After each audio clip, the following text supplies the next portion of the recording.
بسم اللہ الرحمن الرحیم۔ السلام علیکم ناظرین، میں ہوں وسیم احمد اور آپ دیکھ رہے ہیں تازہ ترین حالات و واقعات پر تبصروں اور تجزیوں کا پروگرام زمانہ گواہ ہے۔ ناظرین، ہم ایک ایسے دور سے گزر رہے ہیں جہاں کی تیز رفتار زندگی، جدید ٹیکنالوجی، فکری انتشار، روحانی خلا اور اخلاقی چیلنجز نے انسان کو حیران و پریشان کر رکھا ہے۔ دور حاضر میں ضرورت اس امر کی ہے کہ ہم جیسے بھولے بھٹکے لوگوں کو کوئی بتا دے، بلکہ باور کروا دے کہ دنیا و آخرت میں کامیابی حاصل کرنے اور ہر فیلڈ آف لائف میں رہنمائی حاصل کرنے کے لیے کس ہستی کو اپنا رول ماڈل بنائیں گے تو ہم کامیاب و کامران ہو سکتے ہیں۔ یقیناً وہ ہستی سید الانبیاء حضرت محمد صلی اللہ علیہ وآلہ وسلم کی ذات گرامی ہے، جن کے بارے میں قرآن حکیم میں ارشاد ربانی ہے، لقد کان لکم فی رسول اللہ اسوۃ حسنہ۔ اور شاہ عبدالحق محدث دہلوی نے نبی کریم صلی اللہ علیہ وآلہ وسلم کی شان اقدس اور فضیلت ایسے جامع اور عاجزانہ انداز میں بیان کی ہے کہ ایک مصرے میں دریا کو کوزے میں بند کر دیا کہ بعد از خدا بزرگ تو ہی، قصہ مختصر۔ ناظرین، نبی کریم صلی اللہ علیہ وآلہ وسلم کی ذات گرامی صرف عالم عرب کے لیے نہیں تھی، بلکہ آپ صلی اللہ علیہ وآلہ وسلم کو رحمت للعالمین بنا کر بھیجا گیا، اور آپ کی سیرت ہر زمانے کے انسان کے لیے ایک مکمل ضابطہ حیات ہے۔ ہم آج کے پروگرام میں یہ جاننے کی کوشش کریں گے کہ دور حاضر کے اندرونی و بیرونی چیلنجز کا سامنا کرنے کے لیے ہم کس طرح سیرت النبی صلی اللہ علیہ وآلہ وسلم سے رہنمائی حاصل کر سکتے ہیں۔ ہماری خوش قسمتی ہے کہ آج ہمارے ساتھ ایسے معزز مہمان موجود ہیں جو نہ صرف علم و عمل کی دنیا میں اعلیٰ مقام رکھتے ہیں، بلکہ سیرت النبی صلی اللہ علیہ وآلہ وسلم کے عملی پہلوؤں پر بھی گہری نظر رکھتے ہیں۔ میرے ساتھ تشریف فرما ہیں صدر مرکزی انجمن خدام القرآن لاہور محترم ڈاکٹر عارف رشید صاحب۔ ان کے ساتھ تشریف فرما ہیں معروف اسلامی اسکالر پروفیسر ڈاکٹر محمد حماد لکھوی صاحب۔ آئیے گفتگو کا آغاز کرتے ہیں۔ ڈاکٹر صاحب، آغاز میں فرمائیے گا کہ قرآن حکیم اور نبی کریم صلی اللہ علیہ وآلہ وسلم کی تعلیمات کی روشنی میں ایک مسلمان کے بنیادی دینی فرائض کیا ہے؟ نحمده ونصلي على رسوله الكريم، اما بعد فاعوذ بالله من الشیطان الرجیم، بسم اللہ الرحمن الرحیم۔ یہ سوال تو بہت ہی تفصیل طلب ہے۔ گفتگو شروع کرنے سے پہلے میں یہ چاہوں گا کہ ہم میں سے ہر شخص جو مسلمان ہے اسے اس بات پر اللہ کا شکر ادا کرنا چاہیے کہ اللہ تعالیٰ نے ہمیں مسلمان گھرانے میں پیدا کیا،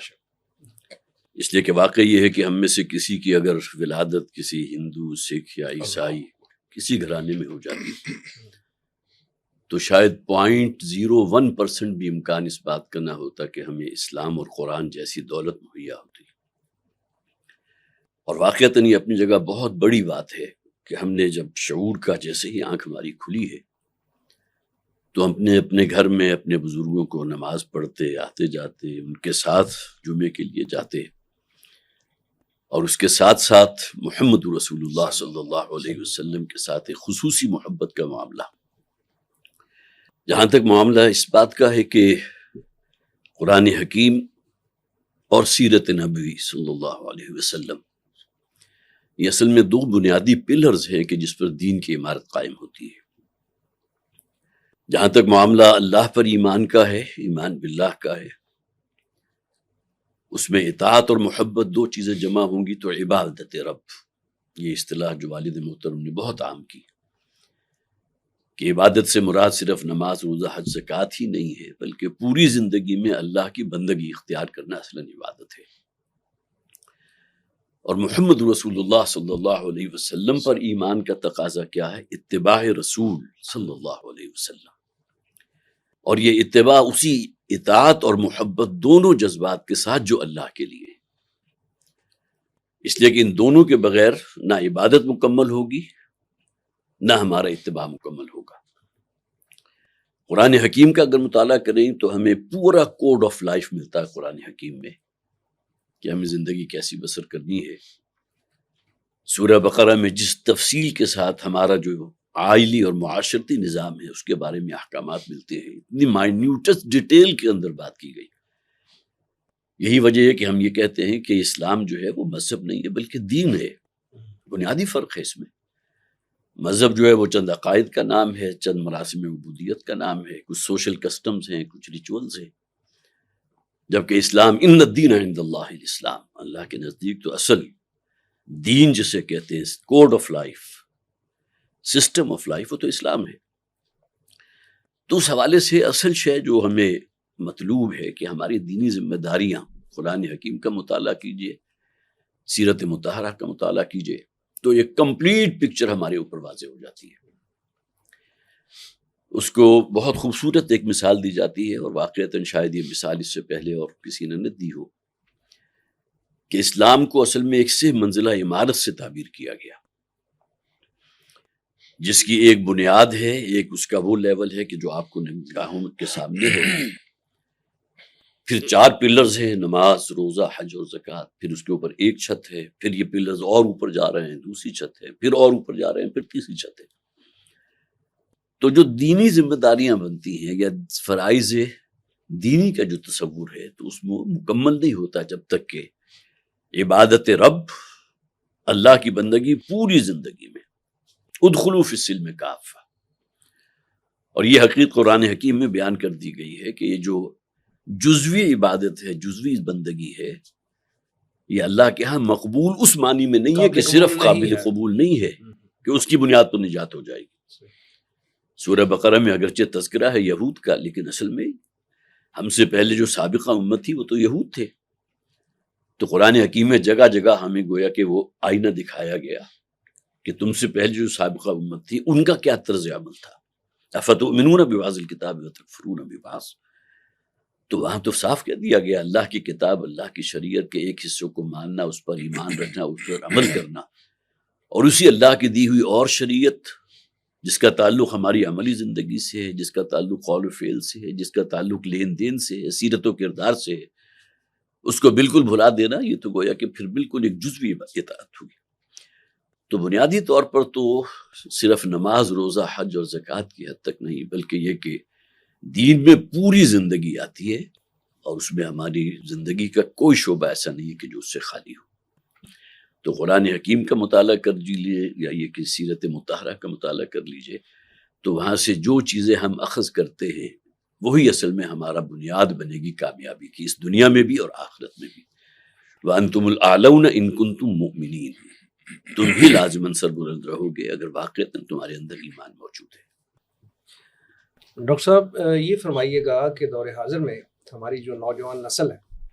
اس کو جو چیلنجز درپیش ہیں، جو مشکلات ان کو پیش آتی ہیں اپنی ڈیلی لائف میں،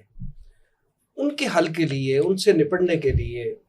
وہ سیرت مطہرہ سے کیا اور کیسے رہنمائی حاصل کر سکتے ہیں؟ بسم اللہ الرحمن الرحیم۔ دیکھیں جو آج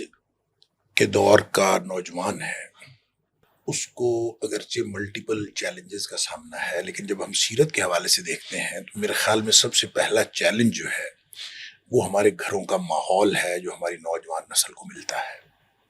کہ ہمارے گھروں کے ماحول میں نہ قرآن ترجیح ہے، نہ نبی پاک صلی اللہ علیہ وسلم کی سیرت ترجیح ہے، دین ہماری ترجیح نہیں ہے۔ تو ایسے ماحول میں جو بچہ آنکھ کھولتا ہے اور پرورش پاتا ہے تو پھر ہم یہ سمجھتے ہیں، پھر ہم اس کو آؤٹ سورس کر دیتے ہیں پلے گروپ سے ہی، اور پھر ہم ایسے اسکولوں میں پڑھاتے ہیں جن کے ہاں نصاب غیر ملکی ہونا چاہیے، اور پھر جب وہ بڑا ہوتا ہے تو ڈگری بھی ہم نے کسی ایسی یونیورسٹی سے لینی ہے، اس کی تعلیم اور اس کی تربیت دونوں کی ذمہ داری اسکول اور کالج پہ ڈال دیتے ہیں، اسکول اور کالج اور پھر یونیورسٹی، اور پھر ہم بیٹھے پریشان ہوتے ہیں کہ ہمارا نوجوان ہمارے ہاتھ میں کیوں نہیں ہے۔ تو میرے خیال میں جو سب سے بڑا چیلنج ہے وہ والدین کی طرف سے دی گئی تربیت ہے اور ہماری پرورش ہے۔ اس میں دیکھیں جو ابتدائی تعلیم ہے، جو اتنی دینی تعلیم دینا کہ جس میں قرآن سوچ سمجھ کر انسان پڑھنے کے قابل ہو جائے، اور نبی پاک صلی اللہ علیہ وسلم کی سیرت سے اس کو اتنا تعلق پیدا ہو جائے کہ پیدائش سے لے کر موت تک کے جتنے معاملات ہیں وہ اس کو سمجھ آ جائیں کہ دین نے کیا ذمہ داریاں عائد کی ہیں۔ یہ اتنی تعلیم حاصل کرنا ہر فرد کے لیے فرض ہے۔ یہ جو ہے نا طلب العلم فریضۃ علی کل مسلم، یہ پرائمری پاس کرنا فرض نہیں ہے،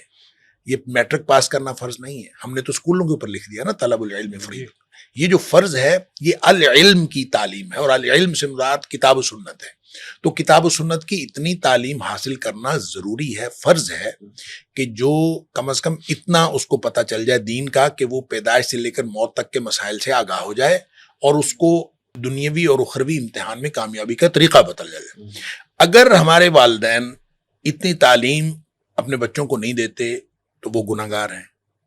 اور اگر ہم نہیں لیتے اتنی تعلیم تو ہم گناہگار ہیں. جو اسپیشلائزڈ ایجوکیشن ہے کہ مدارس میں پڑھا جائے، امہات الکتب تک رسائی حاصل کی جائے، یہ فرض نہیں ہے.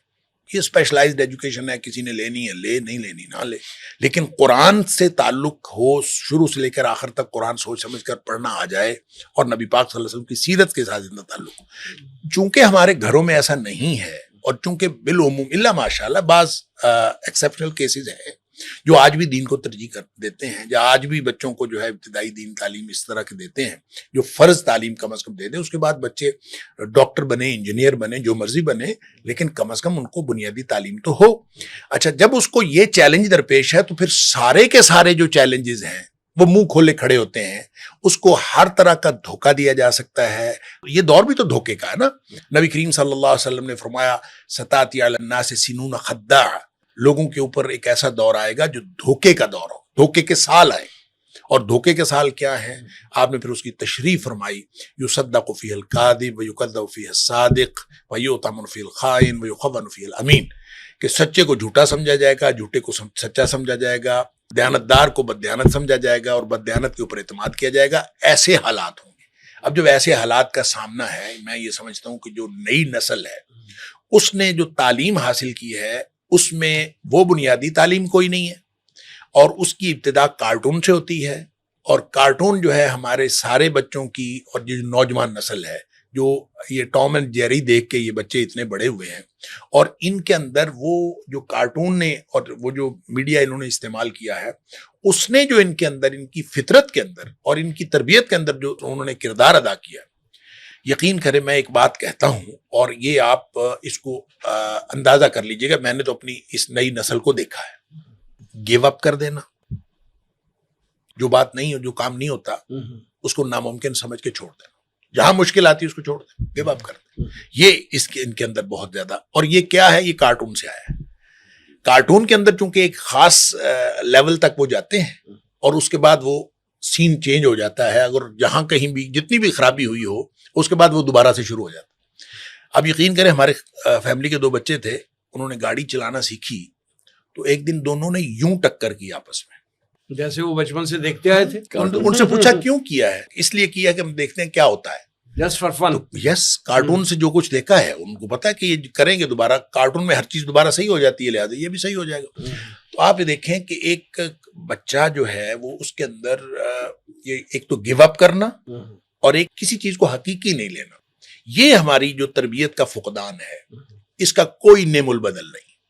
سوائے اس کے کہ آج بھی جتنے بھی بڑے ہو گئے ہیں، جتنے بھی، ان کو دوبارہ سیرت سے جوڑا جائے، ان کو دوبارہ قرآن سے جوڑا جائے. اس کے علاوہ اس کا کوئی حل نہیں ہے.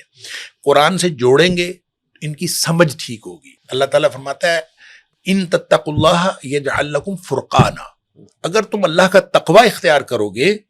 تو اللہ تعالیٰ تمہارے اندر ایک پیمانہ رکھ دے گا حق اور باطل کو، سچ اور جھوٹ کو سمجھنے کا اور اس کی تفریق کرنے کا. لہذا وہ فرقان جو ہے ہر شخص کے اندر آ سکتا ہے اگر ہم آج بھی ان نوجوانوں کو سیرت کی طرف لگائیں، ان نوجوانوں کو قرآن کی طرف لگائیں. تو اصل جو چیلنج ہے وہ تو تربیت کا ہے، باقی اس کے ساتھ ملے ہوئے بہت سارے چیلنجز ہیں. پھر جو تعلیم کا چیلنج ہے، پھر جو اس کے علاوہ ماحول کا چیلنج ہے، پھر اس کے علاوہ میڈیا کا چیلنج ہے. یہ جتنے چیلنج، پھر سوشل میڈیا تو ایک بہت بڑا ایک افریت ہے، وہ چھوٹا موٹا چیلنج نہیں ہے، بہت بڑا افریت ہے ہمارے ہاتھ میں. گویا یہ ایسے سمجھیں کہ بندر کے ہاتھ میں چھری آ گئی ہے، تو وہ نقصان سے نقصان کرتا جا رہا ہے. اگرچہ اس کے اندر بے شمار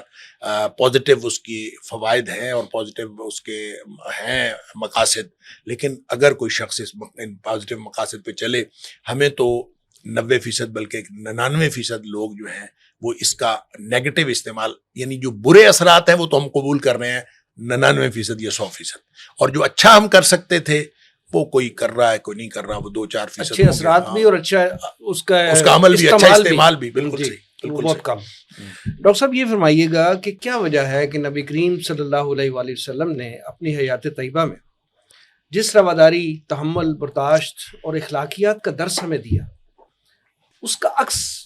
ہمارے اسلامی معاشروں میں نظر کیوں نہیں آتا؟ اصل میں اس کی سب سے بڑی وجہ تو وہی ہے کہ ہمارا جو یقین یا ایقان کہہ لیجئے اللہ کی ذات پر اور اللہ کے رسول صلی اللہ علیہ وسلم کا اسوہ جو ہمارے لیے آئیڈیل ہونا چاہیے، تو جو بات ابھی لکھوی صاحب نے کہی تھی، چونکہ ہماری گرومنگ جو ہوئی ہے اس میں ان چیزوں کی عمل دخل نہیں تھا، ورنہ مجھے ابھی بھی یاد ہے کہ جو ہمارا بچپن بیتا تھا تو ہماری تو آنکھ کھلتی تھی تو ہمارے گھر میں تلاوت کی آوازیں آ رہی ہوتی تھی، اور پھر اشراق کی نماز تک جو ہے وہ تلاوت چل رہی ہے، مطالعہ چل رہا ہے۔ ایکسیپشنز تو ڈاکٹر صاحب نے ابھی بھی ذکر فرمایا نا کہ ایکسیپشنز تو اب بھی موجود ہیں، لیکن بائی اینڈ لارج ایسا ہی ہو رہا ہے جیسے باقی تحمل، برداشت، رواداری، یہ تمام چیزیں وہ ہیں جس کا تعلق انسانیت کے ناطے، صرف دین اسلام کی بات نہیں کر رہا، یہ واقعتاً اگر انسان کے اندر انسانیت ہے تو اس میں ٹالرنس بھی ہونی چاہیے، تحمل ہونا چاہیے، برداشت ہونا چاہیے، رواداری ہونی چاہیے، اور ہمارا دین تو اس کا سبق دیتا ہے۔ اس کے لیے ہمارے سامنے جو کھلی کتاب کی طرح نبی اکرم صلی اللہ علیہ وسلم کا جو مکی دور ہے، جی بالکل، کہ جو 13 سال آپ نے جو محنت کی ہے، کیا کچھ نہیں کہا گیا، مجنون بھی کہا گیا، کاہن بھی کہا گیا، شاعر بھی کہا گیا، اور ایسے الفاظ بھی کہے گئے کہ زبان پر لاتے ہوئے ہمیں جو ہے وہ جھجک ہوتی ہے، لیکن یہ کہ وہاں وہی ٹالرنس تھی۔ یہ الگ بات ہے کہ جب نبی اکرم صلی اللہ علیہ وسلم ہجرت فرما کے مدینہ تشریف لے آئے تو یہ صفات اپنی جگہ تھی، لیکن وہاں پھر معاملہ جو تھا وہ اینٹ کا جواب پتھر سے دینا تھا، وہ تو اللہ کے دین کا غلبہ چونکہ مطلوب تھا، اصل مقصد تھا، انا سنلقی علیک قولا ثقیلا، لہٰذا وہی نبی، وہی رسول صلی اللہ علیہ وسلم آپ کو جو ہے گھوڑے کی پیٹھ پر ننگی تلوار ہاتھ میں لیے ہوئے نظر آ رہے ہیں، تو وہ پورا پروسیس ہے اپنی جگہ۔ تو لیکن یہ کہ یہ بات اپنی جگہ پوری ہے کہ ہمارا دین جو ہے وہ واقعتاً سلامتی کا دین ہے۔ یہ مجھے یاد ہے کہ غالباً 8ویں جماعت سینٹرل ماڈل اسکول میں پڑھا کرتا تھا، تو اس وقت میں جو حدیثیں سکھائی گئی تھی، المسلم من سلم المسلمون من لسانہ ویدہ، بنیادی تعلیم۔ مسلمان تو ہے ہی وہ کہ جس کی ہاتھ اور اس کی زبان کی ایذا رسانی سے دوسرے مسلمان محفوظ رہے، اور واقعتاً یہ تمام چیزیں جو تحمل ہے، برداشت، رواداری، یہ تمام چیزیں وہ ہیں جس میں انسان کے اندر جب تک وہ تحمل نہ ہو، اور اسی زمانے کی وہ حدیث بھی مجھے یاد ہے، اصل پہلوان وہ ہے کہ جو غصے کے وقت اپنے آپ کو قابو میں رکھے۔ تو یہ چیزیں ایسی ہیں کہ جس پہ ہمیں واقعتاً پوری طرح رہنا چاہیے۔ باقی یہ کہ اب چونکہ ہمارے ہاں عام طور پر جنہیں کہا جاتا ہے زر پرستی بھی ہے اور زن پرستی بھی ہے، اور اسی طرح زمین ہے، یہ 3 زیڈ اگر آپ جمع کر لیں یا 3 زے جمع کر لیں تو ان کی موجودگی میں کیسے ممکن ہے کہ یہ چیزیں ہوں؟ کوئی زر پرست ہے، کوئی زن پرست ہے، تو یہ تمام چیزیں جو ہے پھر اس کو نل ڈیوائڈ کر دیتی ہیں۔ تو اس کے لیے بھی ہمارے سامنے جو بہترین نمونہ ہے وہ نبی اکرم صلی اللہ علیہ وسلم کی سیرت ہے اور آپ کا اسوہ ہے، اور واقعتاً ہم کامیاب نہیں ہو سکتے نہ اس دنیاوی زندگی میں نہ اخروی زندگی میں جب تک کہ اپنا آئیڈیل نہ بنائیں محمد رسول اللہ صلی اللہ علیہ وسلم کے اسوے۔ ڈاکٹر صاحب، آپ کا تعلق چونکہ ایجوکیشن سے ہے اور صوبہ پنجاب کی سب سے بڑی یونیورسٹی میں آپ ایک شعبے کو ہیڈ کرتے ہیں، تو اس لیے یہ سوال آپ سے زیادہ جو ہے وہ تعلق رکھتا ہے۔ یہ فرمائیں کہ ہم اپنے تعلیمی نظام میں سیرت نبی کو بڑے مؤثر انداز میں کس طرح شامل کر سکتے ہیں، اور کیا ہم نے جو اس وقت جو ہمارا پریویلنگ نظام ہے اس میں ہم نے دینی تعلیم کو صرف دینی مدارس تک محدود کر دیا ہے، تو کیا یہ نبی کریم صلی اللہ علیہ وآلہ وسلم کی تعلیمات کے خلاف بات نہیں ہے کہ ہم نے صرف ایک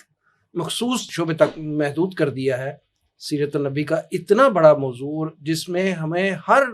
فیلڈ آف لائف میں جو ہے وہ رہنمائی ملتی ہے، بلکہ عملی نمونہ ملتا ہے، صرف ارشادات نہیں ملتے، عملی نمونہ بھی ملتا ہے، تو اس کو ہم نے صرف ایک